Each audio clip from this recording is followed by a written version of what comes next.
the Delmarva Almanac. Each week we connect you to the best of Delmarva. Like other almanacs, our aim is to tell you a little bit about our past, our present, and events in the near future. Spring wildlife watching on Delmarva really starts to heat up in early May.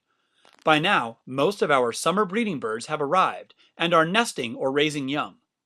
Migration is in full swing, so shorebirds and songbirds that nest north of us are passing through to fuel up. To experience spring on Delmarva at its finest, you must make a trip to Prime Hook National Wildlife Refuge, part of the Coastal Delaware National Wildlife Refuge complex that includes Bombay Hook near Dover.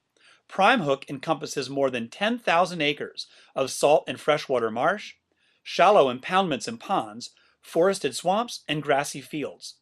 The refuge is a critical stopover along the Atlantic Flyway, and hundreds of thousands of migratory birds pass through each year. This diversity of habitat is also important for birds that breed and raise young on Delmarva. The name Prime Hook is a reminder that it was the Dutch who settled this region in the 17th century. Translated from the Dutch words for plum point, Prime Hook was named for the land's abundance of purple beach plums. These shrubs still thrive in the dunes along the Delaware Bay shore, where many plants can't survive in the sandy soil and salt spray from the bay. Before heading out to the Prime Hook beaches, check out the Refuge Visitor Center at the end of Turkle Pond Road. I am pronouncing that name correctly. Turkle, with a K, is just another way that some folks on Delmarva say the word turtle. Turkle Pond is just one of many on the refuge that provides habitat for fish, frogs, and yes, turtles.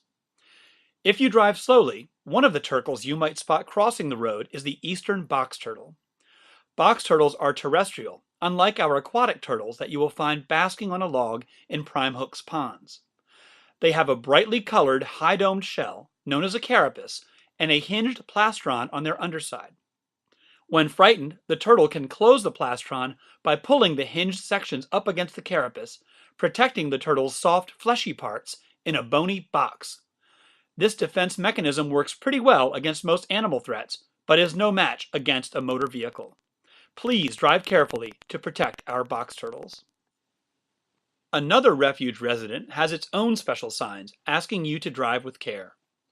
When you cross over the refuge boundary, you'll notice posted warnings along the roadside that may make you do a double take. The signs state, "Slow, endangered squirrel crossing." Yes, Delmarva, we have our own endangered squirrels, at least for a while.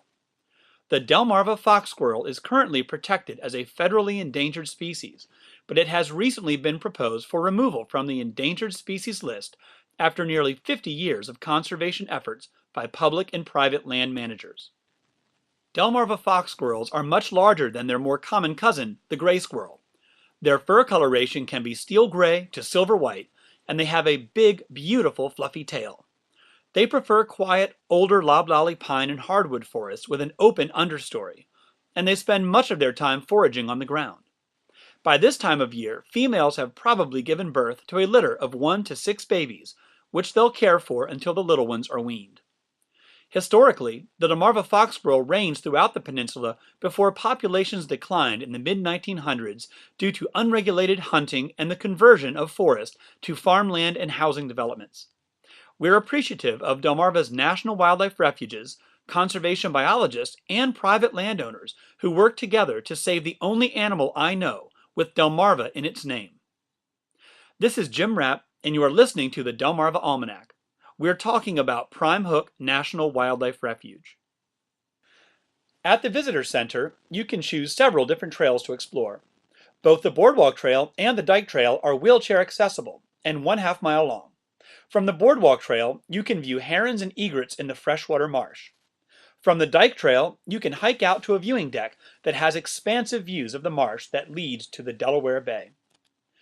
After exploring the trails near the Visitor Center, drive back along Turkle Pond Road to Broadkill Road and hang a left towards the beach. Broadkill, another name that harkens back to Dutch settlement, the suffix kill is Dutch for creek, runs just north of the river that bears the same name. The Broadkill River flows east-northeast from Milton before it bends and runs south for 2 miles, close and parallel to the bay shore, and then dumping into the Delaware Bay northwest of Lewis, Delaware. Along Broadkill Road, you'll find a few spots on the shoulder where you can pull over to park safely and scan the marsh for wildlife. Binoculars and spotting scopes are very helpful here. Peering through your optics, you'll find many species of herons, egrets, shorebirds, and waterfowl on the shallow open water and mudflats. One of the truly amazing spectacles you might witness from the side of Broadkill Road is that of black skimmers feeding on small fish and minnows on the open water. Black skimmers are large water birds with a black back and cap and white bellies, long pointed wings, and one of the most unusual bills in the bird world. The black skimmer's large red and black bill is as thin as a steak knife, and the lower mandible is longer than the upper. When skimming for fish, the bird glides in a straight line with its lower mandible slicing the water. When it touches a fish, the upper bill snaps down in the blink of an eye, thus securing the skimmer's dinner. Black skimmers are mostly active at dawn and dusk. Because they rely on touch when feeding, you may also find them skimming at night. At the end of the road, you'll come to the community of Broadkill Beach. You can park in the designated areas and scan the beach for shorebirds. Early May is a good time to catch the beginning of the shorebird feeding frenzy that follows the spawning of horseshoe crabs along the Delaware Bay beaches. If you're looking for some fun and interesting nature-themed events, May 16th is the Peace, Love, and Horseshoe Crab Festival at the DuPont Nature Center, where kids can check out cool environmental eco-stations and birders can view the horseshoe crab migratory phenomenon from the deck. Find links and details for these and other outdoor events on our website, delmarvaalmanac.com/nature. Well, that's all for this edition of the Delmarva Almanac. Be sure to follow us on Facebook, and next week join us to meet another great Delmarva artist. We'll learn about Annie Jump Cannon, the Dover, Delaware native who helped classify the stars in our Heritage segment. Scott Duncan will bring us the May Garden Planner, and Jim Rapp will recommend another great Delmarva nature experience. We'd like to thank our community partners, the Friends of Delmarva Public Radio, the Community Foundation of the Eastern Shore, and underwriters EatDrinkBuyArt.com for their help in bringing this program to you, our audience. Our theme music was provided by Brightside Studio. This show has been a Moonshell production.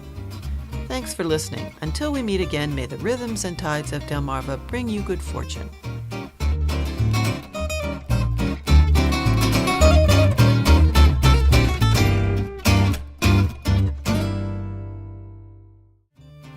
We'd like to thank our community partners, the Friends of Delmarva Public Radio, the Community Foundation of the Eastern Shore, and underwriters EatDrinkBuyArt.com for their help in bringing this program to you, our audience. Our theme music was provided by Brightside Studio.